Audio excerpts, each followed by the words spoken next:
Hey, what's up, guys? It's getting late, so that means it's time to start getting ready for bed. So tonight, we're going to read a sleep story called The Story of the Year by Hans Christian Andersen.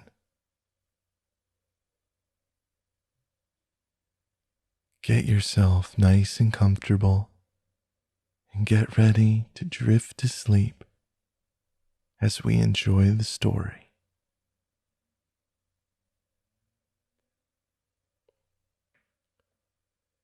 The Story of the Wind by Hans Christian Andersen.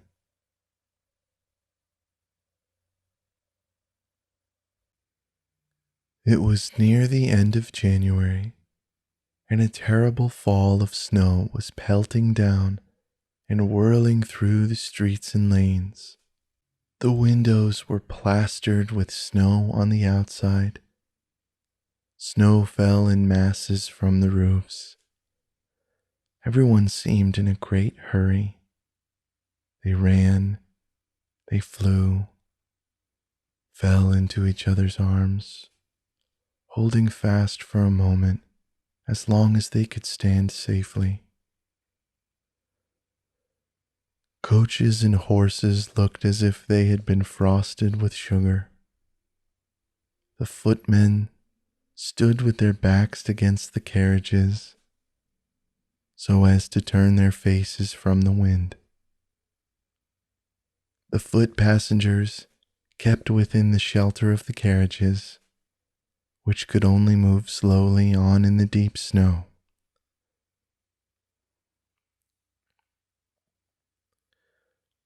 At last the storm abated, and a narrow path was swept clean in front of the houses. When two persons met in this path, they stood still, for neither liked to take the first step onto the deep snow to let the other pass him. There they stood, silent and motionless, till at last, as if by tacit consent, they each sacrificed a leg and buried it deep in the snow.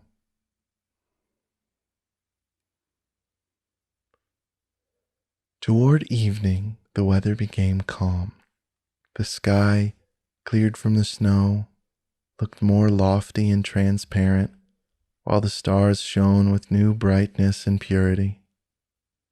The frozen snow crackled underfoot and was quite firm enough to bear the path which had been swept, but there was very little for them, and they were terribly cold. Tweet, tweet, said one to another. They call this a new year, but I think it is worse than that. We might just as well have kept the old year. I'm quite unhappy, and I have a right to be so. You have. And yet the people ran about and fired off guns to usher in the new year, said the little shivering sparrow. They threw things against the doors and were quite beside themselves with joy because the old year had disappeared. I was glad too, for I expected we should have some warm days, but my hopes have come to be nothing. It freezes harder than ever. I think mankind have made a mistake in reckoning time. That they have, said a third, an old sparrow with a white poll. They have something that they call a calendar. It's an invention of their own, and everything must be arranged according to it. But it won't do. When spring comes, then the year begins. It is the voice of nature, and I reckon by that.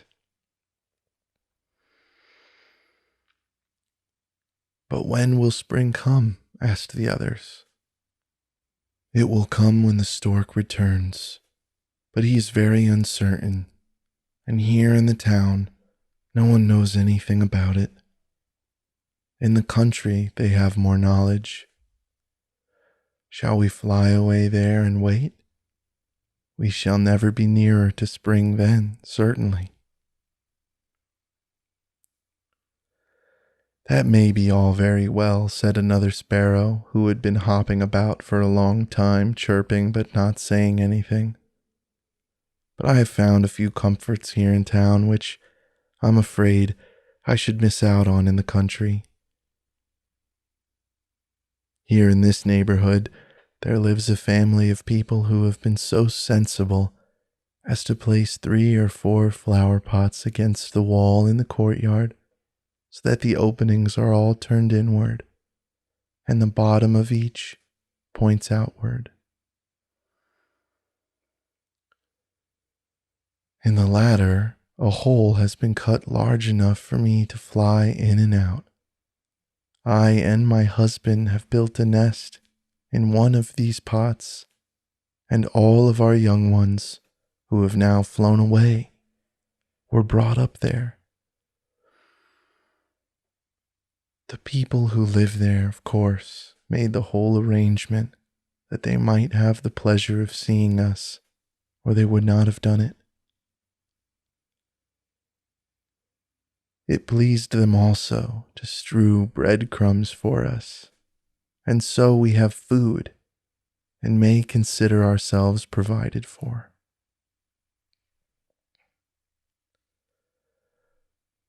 So I think my husband and I will stay where we are, although we are not very happy, but we shall stay.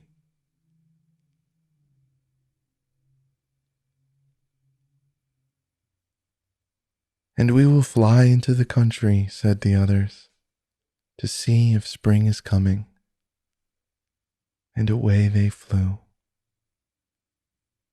In the country, it was really winter, a few degrees colder than in the town. The sharp winds blew over the snow-covered fields. The farmer, wrapped in warm clothing, sat in his sleigh and beat his arms across his chest to keep off the cold. The whip lay on his lap. The horses ran till they smoked. The snow crackled. The sparrows hopped about in the wheel ruts and shivered, crying, "Tweet, tweet, when will spring come? It is very long in coming." Very long indeed sounded over the field from the nearest snow-covered hill. It might have been the echo which people heard, or perhaps the word of that wonderful old man who sat high on a heap of snow, regardless of wind or weather. He was all in white. He had on a peasant's coarse white coat of frieze. He had long white hair, a pale face, and large clear blue eyes. "Who is that old man?" asked the sparrows. "I know who he is," said an old raven, who sat on the fence and was condescending enough to acknowledge that we are all equal in the sight of heaven, even as little birds, and therefore he talked with the sparrows and gave them the information they wanted.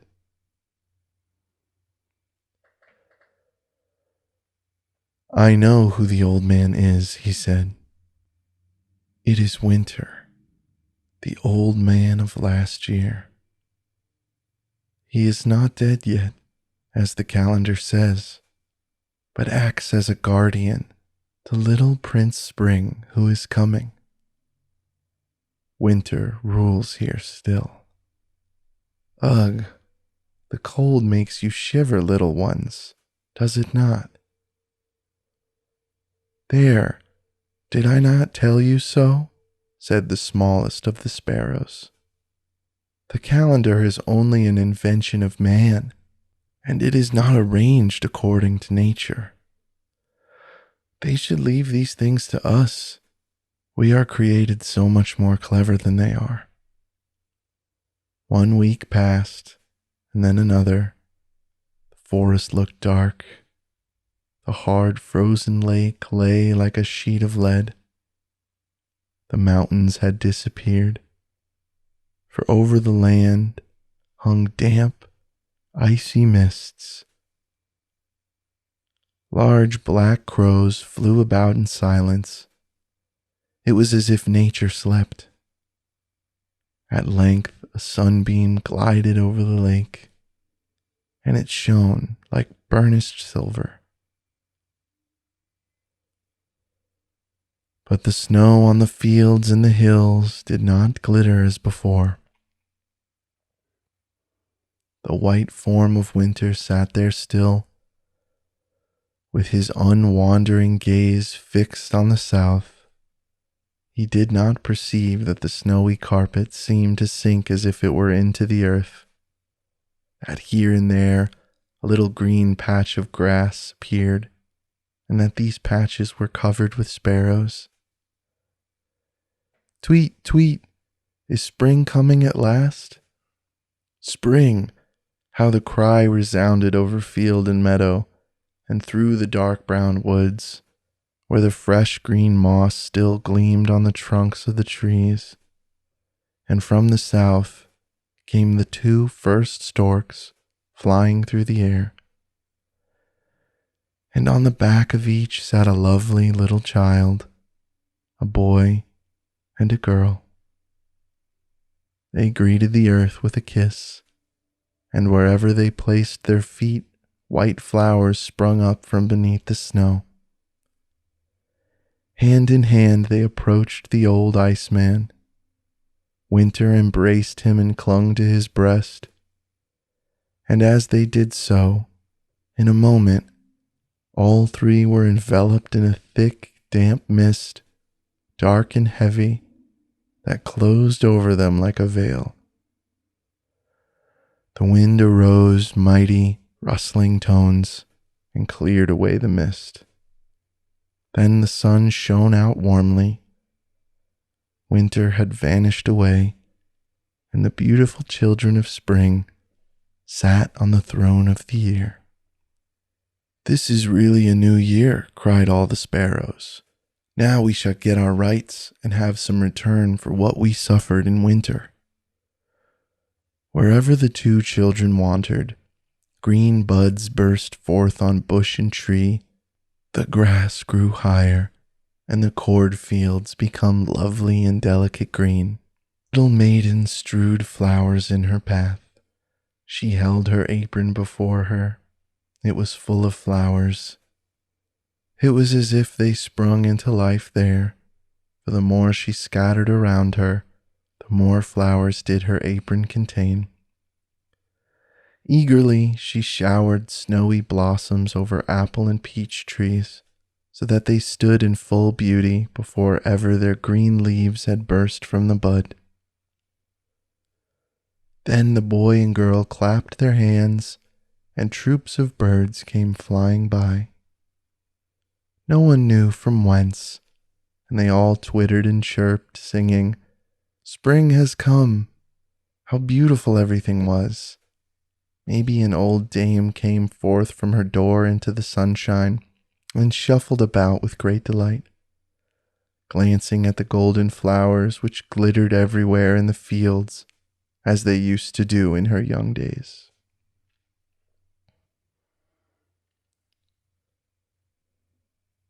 The world grew young again to her as she said, "It is a blessed time to be out here today." The forest already wore its dress of dark green buds. The thyme blossomed in fresh fragrance. Primroses and anemones sprung forth, and violets bloomed in the shade, while every blade of grass was full of strength and sap. Who could resist sitting down on such a beautiful carpet? And then the young children of spring seated themselves, holding each other's hands, and sang and laughed and grew.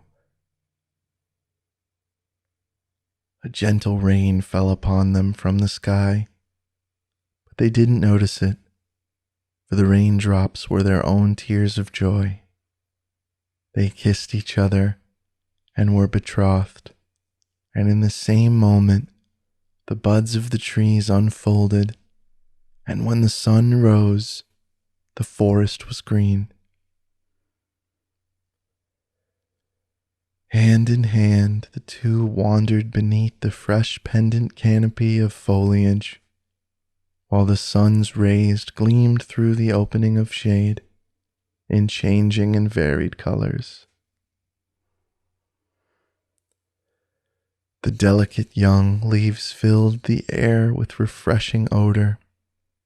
Merrily rippled the clear brooks and rivulets between the green velvety rushes and over the many-colored pebbles beneath. All nature spoke of abundance and plenty. Willows had, however, covered their blossoms with woolly groves, and this carefulness is rather tedious. Days and weeks went by, and the heat increased. Warm air weaved the corn as it grew golden in the sun. The white northern lily spread its large green leaves over the glossy mirror of the woodland lake, and the fish sought the shadows beneath them. In a sheltered part of the wood, the sun shone upon the walls of a farmhouse, brightening the blossoming ones and ripening the black juicy berries which hung on the loaded cherry trees with his hot beams. Here sat the lovely wife of summer, the same whom we have seen as a child and a bride. Her eyes were fixed on dark gathering clouds, which in wavy outlines of black and indigo were piling themselves up like mountains, higher and higher. They came from every side, always increasing like a rising, rolling sea.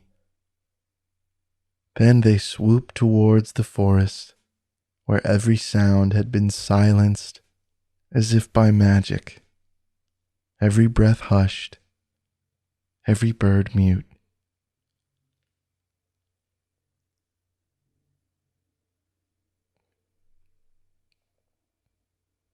All nature stood still in grave suspense, but in the lanes and the highways, passengers on foot or in carriages were hurrying to find a place of shelter. Then came a flash of light, as if the sun had rushed forth from the sky, flaming, burning, all devouring, and darkness returned amid a rolling crash of thunder. The rain poured down in streams. Now there was darkness, then blinding light, now thrilling silence, then deafening din. The young brown reeds on the moor waved to and fro in feathery billows. The forest boughs were hidden in a watery mist, and still light and darkness followed each other. Still came the silence after the roar, while the corn and the blades of grass lay beaten down and swamped, so that it seemed impossible they could ever raise themselves again.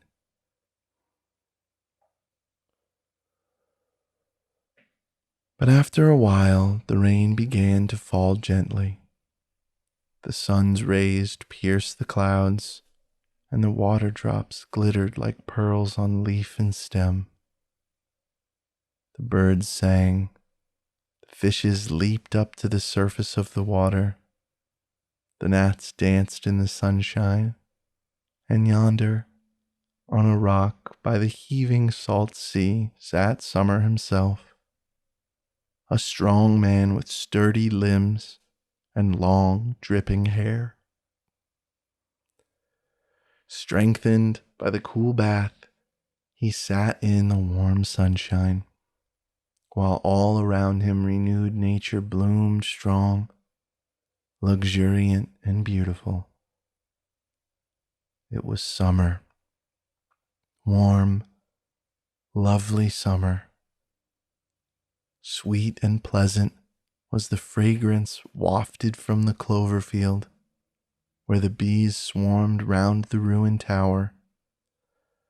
The bramble twined itself over the old altar, which, washed by the rain, glittered in the sunshine, and thither flew the queen bee with her swarm, and prepared wax and honey.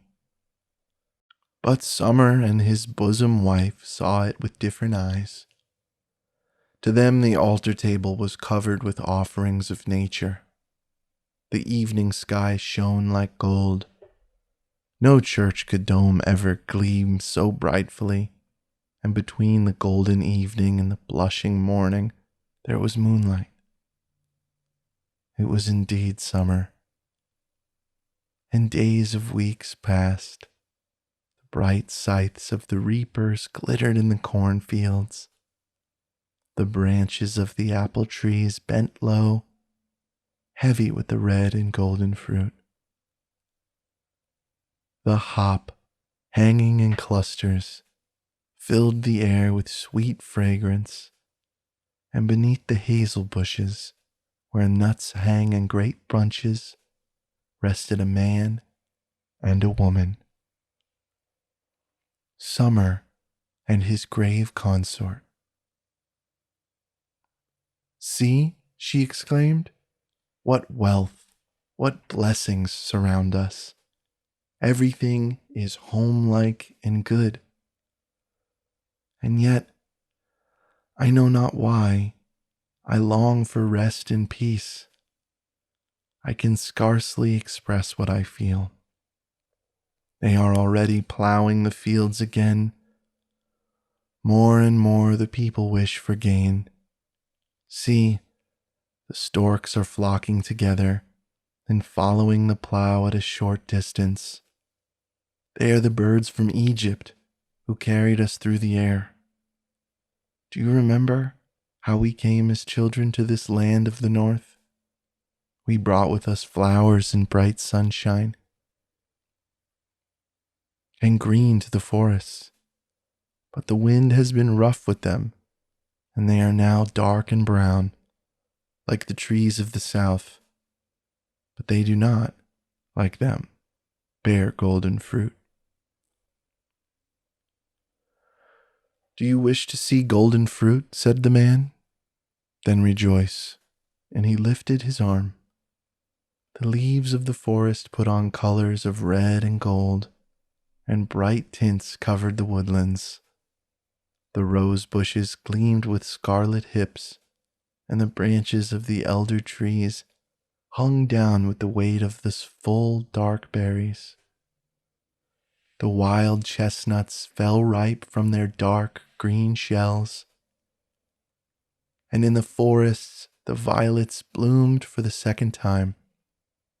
But the queen of the year became more and more silent and pale. "It blows cold," she said, "and night brings the damp mist. I long for the land of my childhood."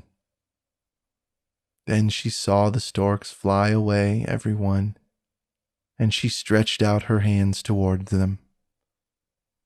She looked at the empty nests. In one of them grew a long-stalked cornflower, in another the yellow mustard seed, as if the nest had been placed there only for its comfort and protection, and the sparrows were flying round them all. "Tweet, where has the master of the nest gone?" cried one. "I suppose he could not bear it when the wind blew, and therefore he has left this country. I wish him a pleasant journey." The forest leaves become more and more yellow. Leaf after leaf fell, and the stormy winds of autumn howled. The year was now far advanced, and upon the fallen yellow leaves lay the queen of the year, looking up with mild eyes at a gleaming star, and her husband stood by her. A gust of wind swept through the foliage, and the leaves fell in a shower.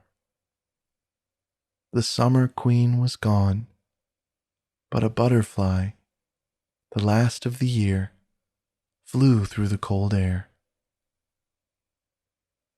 Damp fogs came, icy winds blew, and the long, dark nights of winter approached. The ruler of the year appeared with hair white as snow, but he knew it not. He thought snowflakes falling from the sky covered his head, and they decked the green fields with a thin, white covering of snow. And then the church bells rang out for Christmas time.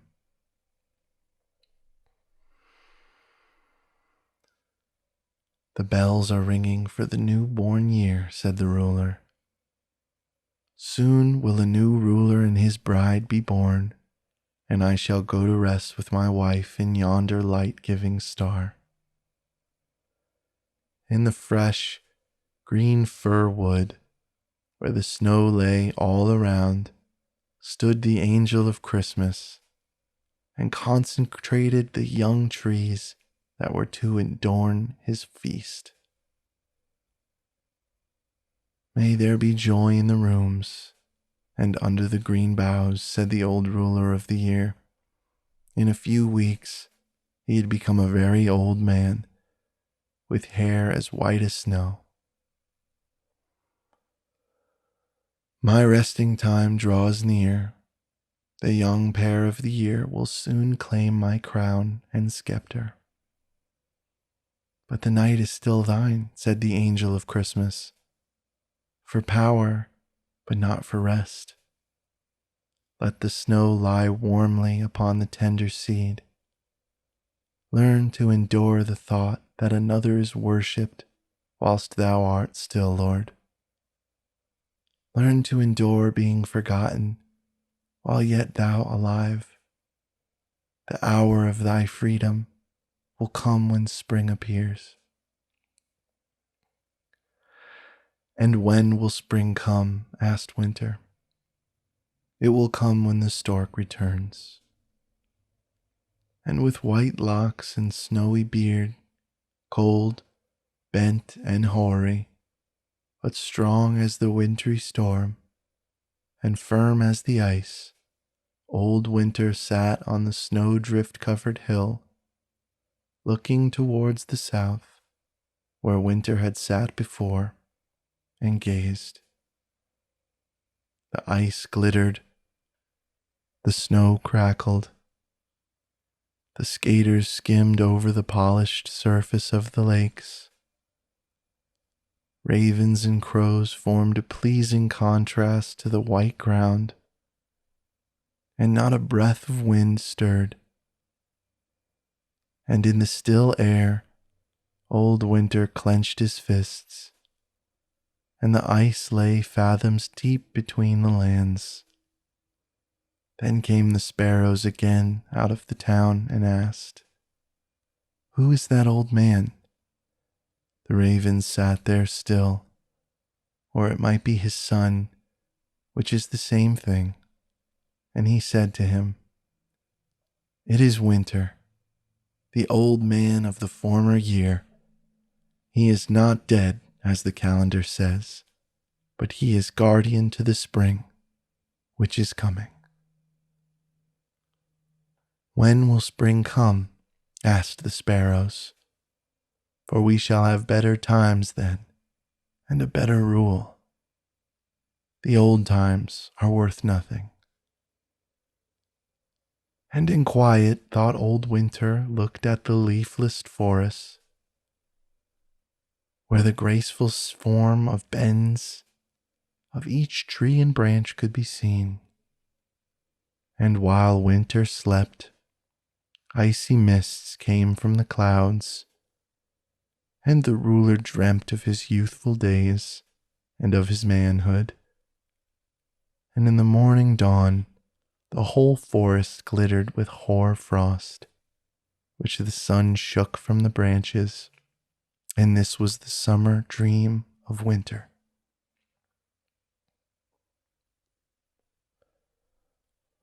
"When will spring come?" asked the sparrows. "Spring!" Again the echo sounded from the hills on which the snow lie. The sunshine became warmer, the snow melted, and the birds twittered, "Spring is coming!" And high in the air flew the first stork, and the second followed. A lovely child sat on the back of each, and they sank down on the open field, kissed the earth, and kissed the quiet old man. And as the mist from the mountain top, he vanished away and disappeared, and the story of the year was finished. "This is all very fine, no doubt," said the sparrows, "and it is very beautiful, but it is not according to the calendar. Therefore, it must be all wrong."